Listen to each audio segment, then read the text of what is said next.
All India rank 405 electronics. Rohit ആണ് നമ്മളോടുള്ളത്. രോഹിത് ചങ്ങനാശ്ശേരിക്കാരൻ അല്ലേ? Okay. അപ്പൊ എന്റെ സ്വന്തം നാളാണ്. ചങ്ങനാശ്ശേരിയിൽ നിന്ന് ഇവിടെ എം സിഗ്മയിൽ വന്ന് ജോയിൻ ചെയ്യുമ്പോൾ ഈ ഇത്ര ഒരു റാങ്ക് കിട്ടുമെന്ന് പ്രതീക്ഷിച്ചിരുന്നോ? പ്രിപ്പറേഷൻ നല്ല സ്മൂത്ത് ആയിട്ട് പോയോ, അതോ ഇടയ്ക്ക് പറഞ്ഞ പോലെ എന്തെങ്കിലുമൊക്കെ ചലഞ്ചസ് നേരിടേണ്ടി വന്നോ? ഞാൻ എം സിഗ്മയിൽ ജോയിൻ ചെയ്ത് ഏകദേശം മെയ് അവസാനം. അപ്പം ഞാൻ അതുപോലെ ഫ്രണ്ട്സ് പറഞ്ഞിട്ടാണ് ഞാൻ ഇങ്ങോട്ട് വന്നത്. ആദ്യം ഹൈദരാബാദ് പോകാൻ തന്നെയായിരുന്നു പ്ലാൻ ചെയ്തത്. എം സിഗ്മ ചെയ്യുന്ന സമയത്ത് സാറ് പറഞ്ഞായിരുന്നു, ഞാൻ പറയുന്ന അതേ രീതി നിങ്ങൾ ഫോളോ ചെയ്ത ഷുവറായിട്ട് നിങ്ങൾക്ക് നല്ല റാങ്ക് കിട്ടുന്നു. അപ്പൊ ആ ഒരു കോൺഫിഡൻസ് തന്നെ എനിക്കുണ്ടായിരുന്നു തുടക്കം മുതലേ. എന്നിരുന്നാലും ഇടയ്ക്ക് ഞാനിവിടെ ട്രോണത്ത് തന്നെ ഹോസ്റ്റൽ എടുത്തായിരുന്നു ഇവിടെ പഠിച്ചുകൊണ്ടിരുന്നത്. എല്ലാ ദിവസവും എം സിഗ്മ സ്റ്റഡി സെന്ററിൽ വന്നിട്ടാണ് പഠിച്ചുകൊണ്ടിരുന്നത്. രാവിലെ തൊട്ട് രാത്രി വരെ അവിടെ ആയിരുന്നു. എക്സാംസും ക്ലാസ്സും എല്ലാം അവിടെ തന്നെ ആയിരുന്നു. ഇടയ്ക്ക് എനിക്ക് അത്യാവശ്യമായിട്ട് വീട്ടിൽ കൊണ്ടുവന്നിട്ട് കുറച്ച് ദിവസം ആ ഒരു ബ്രേക്ക് വന്നായിരുന്നു. അതിനുശേഷം തിരിച്ചു വന്നിട്ട് എനിക്ക് ആ പഴയ ഒരു ട്രാക്കിലേക്ക് തിരിച്ചു വരാൻ പറ്റിയില്ലായിരുന്നു.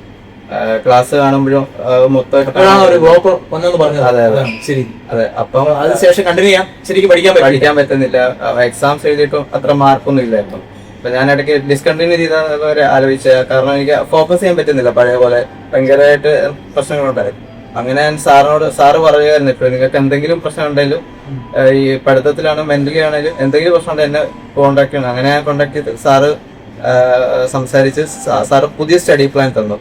ആദ്യം തന്ന സ്റ്റഡി പ്ലാൻ ശരിക്കും ലാഗ് വന്നായിരുന്നു. അപ്പം പുതിയ സ്റ്റഡി പ്ലാൻ തന്നു. അത് ഫോക്കസ് ചെയ്ത് പിന്നെ പ്രാക്ടിലേക്ക് വന്നു. പിന്നെ പഠിച്ച് എക്സാംസിന് മാർക്ക് സ്കോർ ചെയ്യാൻ പറ്റും. അത് വളരെയധികം ഗുണം ചെയ്തിട്ടും. അപ്പം ഇടയ്ക്ക് വെച്ചൊന്ന് വീണ യോദ്ധാവാണ് അല്ലെ?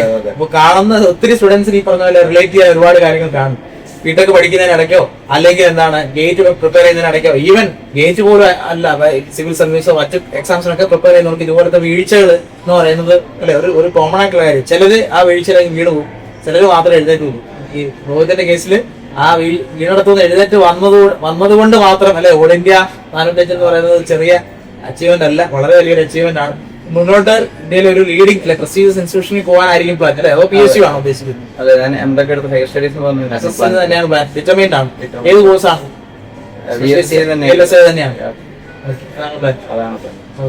അപ്പൊ മുന്നോട്ട് ഗേറ്റിൽ എന്തെങ്കിലും സ്പെഷ്യൽ ആയിട്ട് എന്തെങ്കിലും സ്ട്രാറ്റജീസ് ഫോളോ ചെയ്തോ? യുണീക്ക് ആയിട്ട് രോഹിത്തിന് മാത്രമായിട്ട് ഫിറ്റ് ആവും തോന്നിയ എന്തെങ്കിലുമൊക്കെ കാര്യങ്ങൾ രോഹിത് ഫോളോ ചെയ്തോ?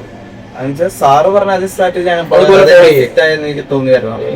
അതേ രീതി തന്നെ ഫോളോ ചെയ്തു. അതെല്ലാം പ്രാക്ടിക്കൽ ആയിരുന്നു, ഐഡിയൽ ആയിട്ട് തന്നെ. ഒന്നും ചേഞ്ച് ചെയ്യേണ്ടി വന്നില്ല. ഒരു ബ്ലോക്ക് ഒഴികെ വേറെ ഒരു പ്രശ്നം വന്നില്ല. സ്മൂത്ത് ആയിരുന്നു. സാറ് പറഞ്ഞ അതേ രീതി, ഒരു ദിവസം നിങ്ങൾ ഇത്ര ക്ലാസ് കാണുക, ഇത്രയും പ്രോബ്ലംസ് ചെയ്യുക, റിവൈസ് ചെയ്യുക. അത് അത്യാവശ്യം നല്ല രീതി തന്നെ ഫോളോ ചെയ്ത് വരാൻ പറ്റിയിട്ടുണ്ട്. പിന്നെ ഇനി ഏതൊക്കെ എക്സാംസ് ആണ് എഴുതുന്നത്?